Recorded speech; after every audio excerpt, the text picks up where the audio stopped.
Hey, what's up guys? JC here with the Salty Cherry Reefing channel. I'm back at you again here with another video. Today's video is going to be talking about the 5 most common mistakes I've seen beginning reefers make when getting into saltwater aquariums.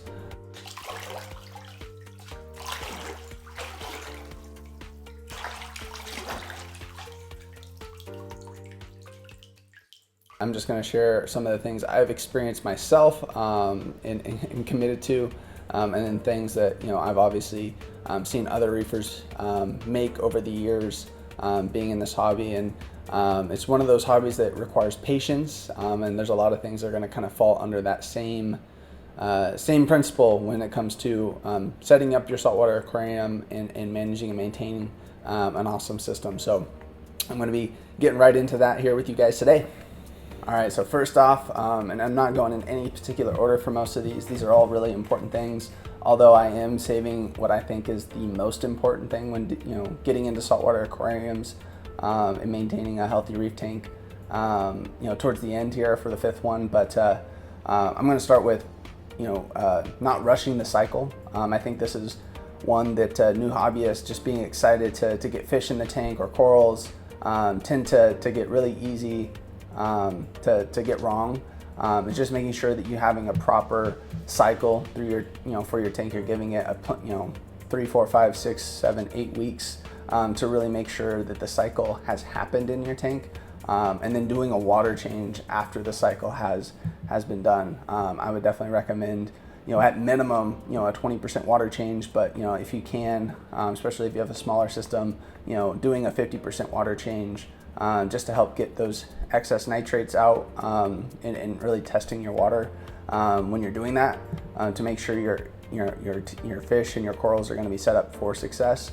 I think it's even more important if you're starting with dry rock compared to live rock, just because it takes a lot longer if you're doing corals to really get the beneficial bacteria built up on that rock to really sustain a healthy system for corals. When it comes to fish though, I would say the most important thing is just making sure there is no existing ammonia or nitrites in your system. Everything should be converted to nitrates at this point. But that's like probably the most common one I see in the very early stages for new reefers, is just rushing that cycle, and how it can just lead to more headaches down the road, and more money spent on inhabitants and fish when you're doing that. Through that process, I definitely recommend, when you do get your first fish in there, not starting with something, really expensive and exotic, as easy it is to kind of do that.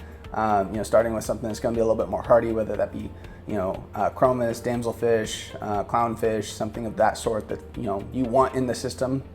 Starting with something like that is going to make an easier transition and process for you guys as you guys are setting up the rest of your tank. So number 2 here for you guys, this is should be a pretty simple no-brainer one, but I've seen beginner hobbyists miss this, and it's just not using tap water. Making sure that you're using RODI water, or you're going to your local fish store and getting RODI water. I want to say almost every fish store I've been to sells RODI water, around 50 cents a gallon, and if you're getting salt from them, about $1, $1.50, depending on the store that you're going to right now.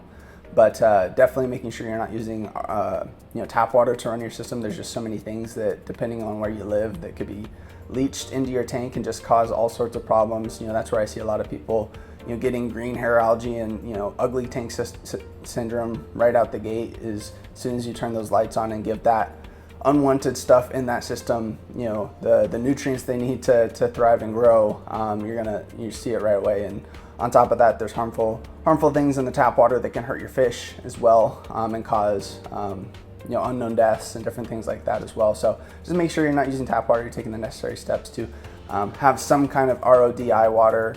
I've also used distilled water for top offs on smaller tanks, but I wouldn't necessarily use distilled water for your whole system or to mix with salt water.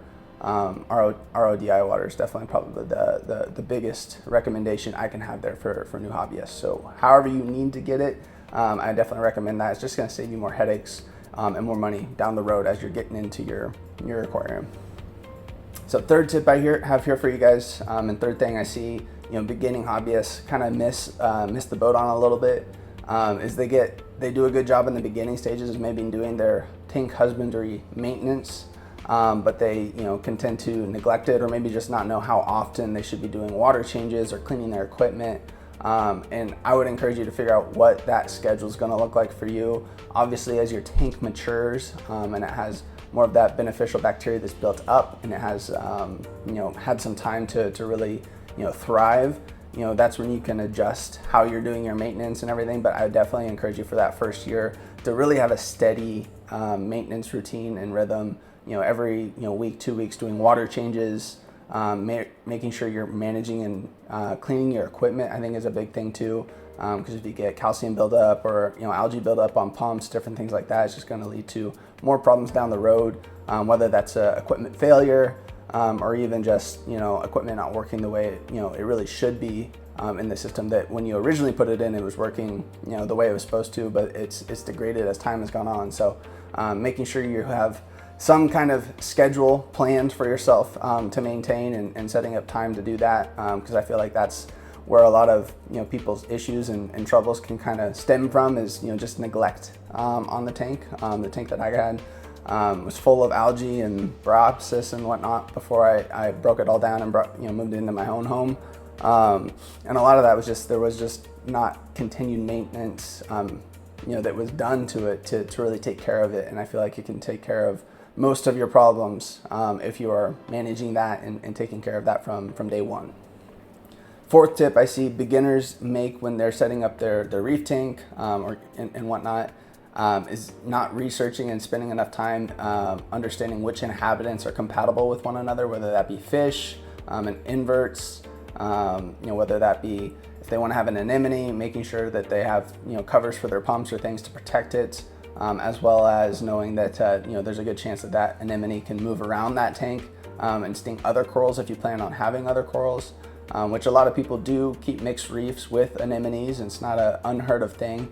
I just think it takes extra time and resources in knowing what you're doing and what those inverts and corals are going to do and how they're going to respond with those things. But even more so, I would say even it's just the fish, knowing based on the tank size that you have, what are going to be your options, and really plan out the kind of fish that you want to keep in your tank, and which ones are actually going to coexist and live together and which ones aren't. The other piece to that is knowing how to add those fish to the tank. Making sure that you're adding them at the right times. Like for instance, if you're going to add tangs to your tank, the best case scenario for that is to add them all at the same time.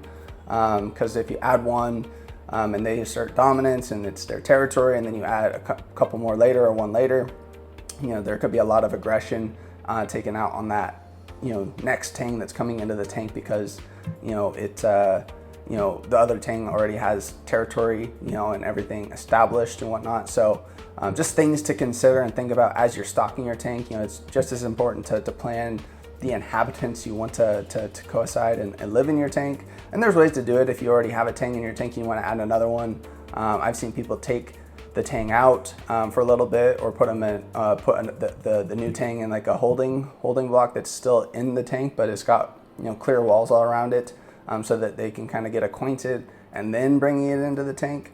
But those new fish that you're adding to the system, are going to be stressed out, and the more you can limit the stress on those newer fish, the more set up you're going to be for success in raising those fish and keeping a thriving tank. And now the fifth one here, and there's plenty of other things that you need to make sure you're doing when you're setting up your reef tank, but I think the most important thing when you set up a saltwater aquarium or a reef tank is just patience. I myself have ran into this in previous tanks in the past, and it starts off in the very beginning when you're starting your cycle and getting fish in the tank.